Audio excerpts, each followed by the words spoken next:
Standard படிக்கிறேன். இன்னைக்கு உலக சுற்றுச்சூழல் தினம்.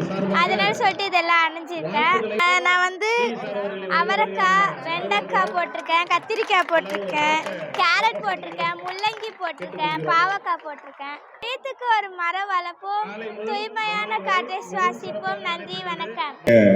வருகை தலைமை ஆசிரியர் அவர்களுக்கும் நம்ம சமுதாய வளர்ச்சி பிரிவு அதிகாரிகள் அனைவருக்கும் மற்றும் நம்ம இளநிலைத்துறை ஜெயந்தி மேடம் அவர்களுக்கும் இங்கே சமுதாய பிரிவில் நல்லா சிறப்பாக ஒரு பொண்ணை அலங்கரித்து காய்கறிகளோட சிறப்பாக கொண்டு வந்திருக்கக்கூடிய அந்த பாப்பாவுக்கும் மற்றும் இந்த ஸ்கூலில் எப்பயுமே ஒரு ஃபங்க்ஷன் இருந்தால் அந்த ஸ்கூலோட ஸ்டார்ஸ் யார்?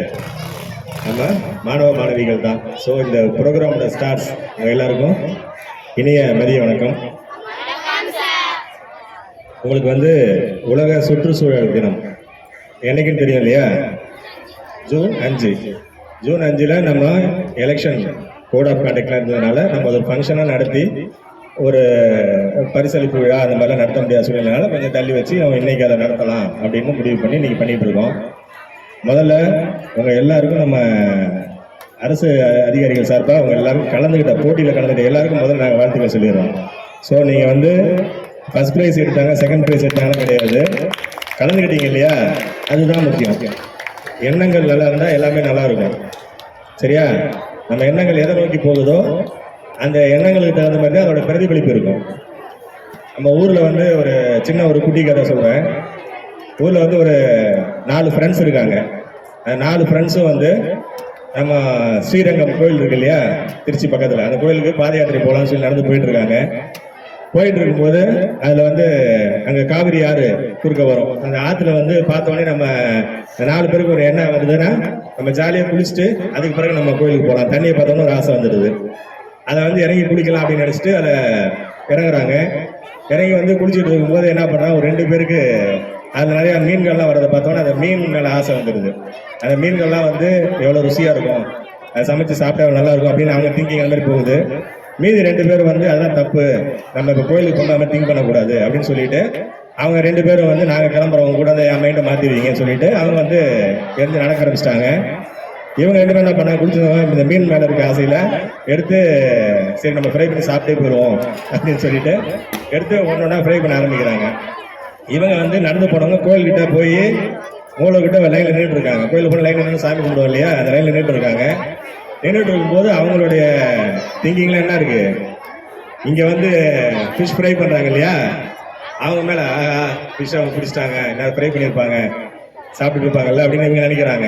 இங்கே இருக்கவங்க என்ன நினைக்கிறாங்க, அழகா நம்ம இப்படி நினைச்சிட்டோம். அவங்க அழகாக கோயிலுக்கு போய் பக்தி வழிபாட்டோட நேராக கோயிலில் நின்றுட்டு இருக்காங்க. ஸோ அவங்க எவ்வளோ இதாக இருப்பாங்க, கடவுள் பக்தியோடு இருப்பாங்க, நம்ம தப்பு பண்ணிட்டோம் இவங்க நினைக்கிறாங்க.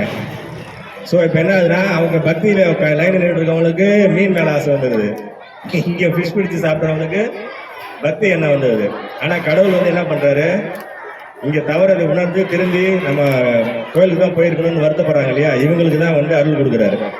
அவங்க அந்த மீன் மேலே இருக்க எண்ணத்துலேயே அவங்க கடவுளோட சரியாக பார்க்காம வெளியில் வந்துடுறாங்க. ஸோ இது எதுக்காக சொல்லுன்னா, கடவுளே தவறு செஞ்சால் கூட அந்த தவறை உணர்ந்து நம்ம நியாயமாக போகணும்னு நினைக்கிறாங்க இல்லையா, அவங்களுக்கு தான் அருள் கொடுப்பாருன்னு சொல்லுவாங்க. எதுக்காகனா நம்ம எண்ணங்கள் என்னவா இருக்கோ அதன்படி தான் நம்ம நடவடிக்கைகளும் செயல்களும் அமையும். நம்ம எண்ணங்கள் எப்படி இருக்கணும், நம்ம சுற்றுப்புறமாக சூழலை ரொம்ப சுகாதாரமாகவும் நிறையா மரம் வளர்க்கக்கூடிய எண்ணங்களோடையும் இந்த வயசுலேயே இப்போ பள்ளி பருவத்தில் நீங்களாம் இருக்கீங்க, உங்களுக்கு இப்போவே அது பதிஞ்சாதான் எதிர்காலத்தில் நம்ம இந்தியாவை ஒரு சுகாதாரமான இந்தியாவும் நல்ல ஒரு மற்ற நாடுகளுக்கு எடுத்துக்காட்டாகவும் நம்ம கொண்டு வரதுக்கு வாய்ப்பாக அமையும். அதனால தான் இந்த மாதிரியான விஷயங்களை நம்ம செய்கிறோம்.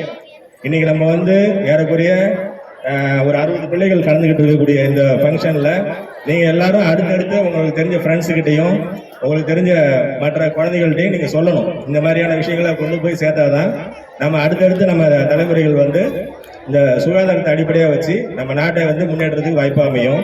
அதனால் நீங்கள் எல்லாரும் என்ன பண்ணணும், நீங்கள் இன்னைக்கு கேட்ட விஷயங்கள், நம்ம நாட்டில் சுகாதாரம் எவ்வளோ முக்கியம், நம்ம சுற்றுப்புறல் எவ்வளோ தூரம் நம்ம இயற்கையை எவ்வளோ தூரம் ஒன்றிணைஞ்சு வாழணும் அப்படிங்கிறதெல்லாம் அடுத்தடுத்து நீங்கள் எல்லாருக்கும் சொல்லிக் கொடுக்கணும். சொல்லிக் கொடுப்பீங்களா, செய்வீங்களா எல்லாருமே?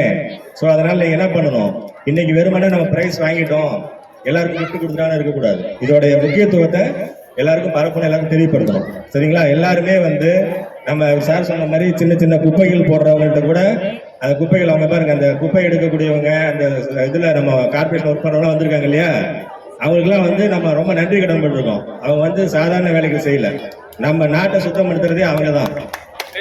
ஸோ அதனால அவங்களுக்கு தான் நம்ம தலை வணங்கணும். ஸோ அந்த மாதிரியான ஆட்கள்லாம் நம்ம கூட வேலை செய்யலைன்னா நம்ம நாடே குப்பையாகிடும் இல்லையா?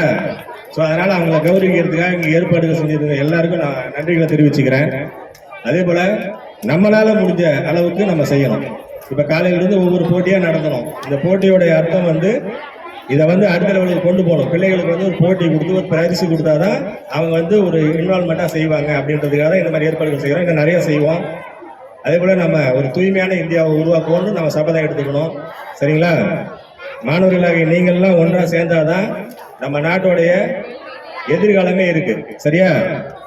அதனால நம்ம சுற்றுப்புறத்தை பாதுகாப்போம். இந்த உறுதிமொழியோட நம்ம அடுத்தடுத்த நிகழ்ச்சிகளுக்கு கொண்டு போவோம். இந்த நிகழ்ச்சியில் கலந்துக்கிட்ட அனைவருக்கும் என்னுடைய மனமார்ந்த பாராட்டுகளை தெரிவிச்சுக்கிறேன். வாய்ப்பு கொடுத்த அனைவருக்கும் மனமார்ந்த நன்றி.